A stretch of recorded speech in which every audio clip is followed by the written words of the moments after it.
Santapan Harian Selasa 17 Agustus 2021.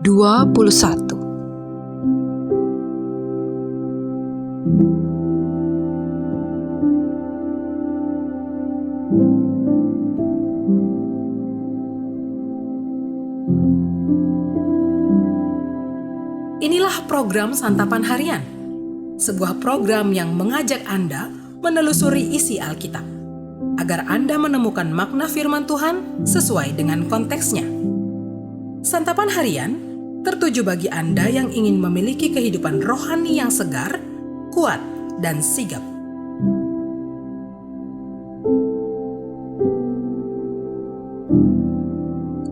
Hari ini kita akan membaca Surat Yakobus pasalnya yang ketiga, ayatnya yang pertama hingga ayatnya yang ke-12.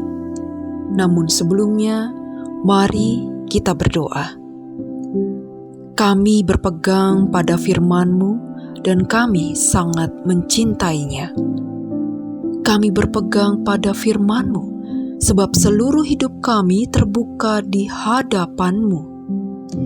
Di dalam firman-Mu, ya Kristus Yesus, kami bergemar. Amin. Yakobus 3 ayat 1-12. Saudara-saudaraku, janganlah banyak orang di antara kamu mau menjadi guru.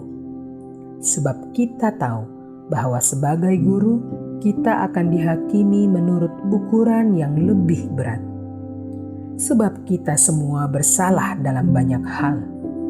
Barang siapa tidak bersalah dalam perkataannya, ia adalah orang sempurna, yang dapat juga mengendalikan seluruh tubuhnya. Kita mengenakan kekang pada mulut kuda, sehingga ia menuruti kehendak kita. Dengan jalan demikian, kita dapat juga mengendalikan seluruh tubuhnya. Dan lihat saja kapal-kapal, walaupun amat besar dan digerakkan oleh angin keras, namun dapat dikendalikan oleh kemudi yang amat kecil menurut kehendak jurumudi. Demikian juga lidah, walaupun suatu anggota kecil dari tubuh, namun dapat memegahkan perkara-perkara yang besar. Lihatlah betapapun kecilnya api, ia dapat membakar hutan yang besar. Lidah pun adalah api. Ia merupakan suatu dunia kejahatan dan mengambil tempat di antara anggota-anggota tubuh kita sebagai sesuatu yang dapat menodai seluruh tubuh dan menyalakan roda kehidupan kita. Sedang ia sendiri dinyalakan oleh api neraka. Semua jenis binatang liar, burung-burung, serta binatang-binatang menjalar dan binatang-binatang laut dapat dijinakkan dan telah dijinakkan oleh sifat manusia. Tetapi tidak seorang pun yang berkuasa menjinakkan lidah. Ia adalah sesuatu yang buas, yang tak terkuasai, dan penuh racun yang mematikan.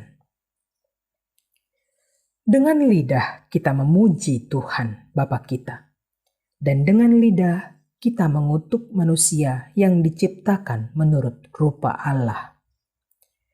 Dari mulut yang satu keluar berkat dan kutuk. Hal ini, saudara-saudaraku, tidak boleh demikian terjadi. Adakah sumber memancarkan air tawar dan air pahit dari mata air yang sama? Saudara-saudaraku, adakah pohon ara dapat menghasilkan buah zaitun? Dan adakah pokok anggur dapat menghasilkan buah ara? Demikian juga mata air asin tidak dapat mengeluarkan air tawar.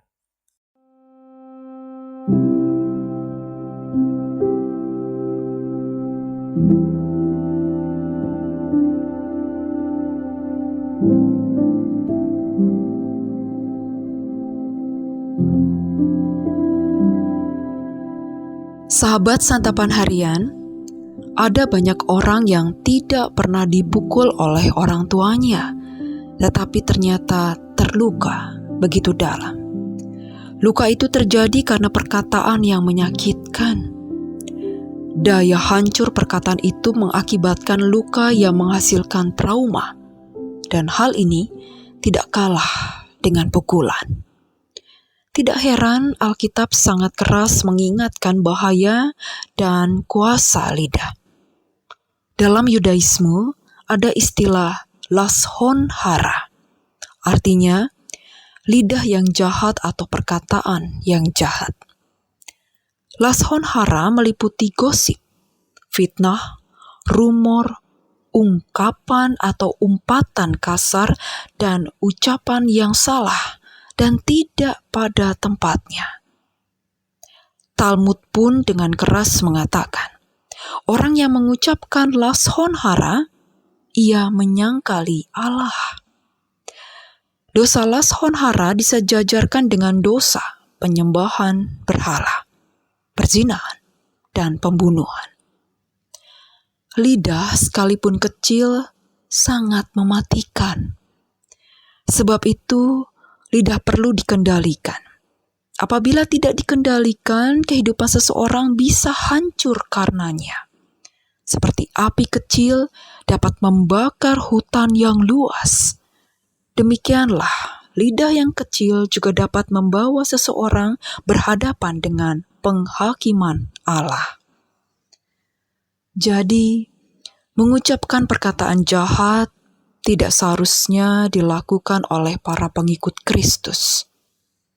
Umat Allah tidak menggunakan mulutnya untuk memuja Allah dan mengutuki sesamanya, yang adalah gambar dan rupa Allah secara bersamaan. Pada zaman kita mungkin banyak orang yang tidak serius menganggap perkataan jahat seseorang. Namun, Alkitab mengingatkan, perkataan jahat sangatlah mengerikan dan bisa membinasakan orang lain. Sebab itu Allah menghendaki kita mengendalikan lidah. Bersama dengan keluarga atau teman di dalam satu komunitas, kita dapat mulai berlatih dan saling mengingatkan tentang dosa perkataan yang jahat. Kita bisa membuat sistem penilaian apresiatif dalam kurun waktu tertentu bagi para saudara atau teman, agar bisa menjauhi praktek perkataan yang jahat. Kita pun tetap memohon anugerah Tuhan supaya kita terlepas dari dosa mematikan tersebut. Kiranya Tuhan menolong kita agar tidak mengatakan hal yang jahat tentang Allah dan sesama di dalam hidup kita. Mari kita berdoa. Tiliklah hati kami ya Tuhan, dan ajarilah kami untuk memiliki kerendahan hati, sehingga segala kata dan karya kami ini penuh dengan kasih. Di dalam nama-Mu Kristus, kami berdoa. Amin.